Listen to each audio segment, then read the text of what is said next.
करी करी हम जितना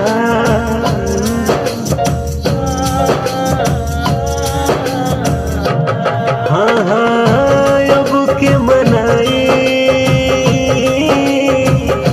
तोहरा के तना प्यार के करी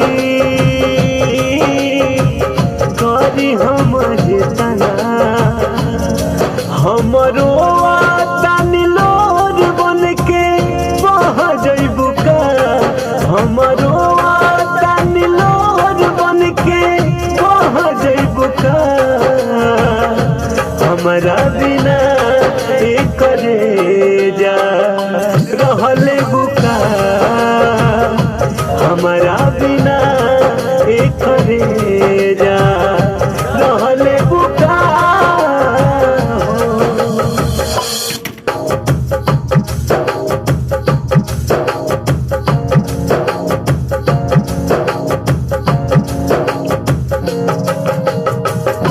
बहिया में हमारा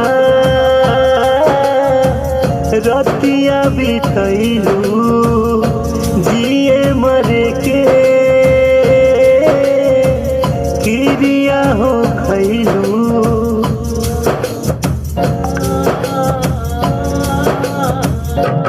हाँ हाँ हाँ बहिया में हमारा रतिया बितैलू जिए मरे के क्रिया हो खैलू परमहंस रवि नाम तनी कह देबू का राकेश मिथुन नाम तनी कह देबू का हमरा बिना करे जा रहले बुका हमरा बिना करे जा रहले बुका।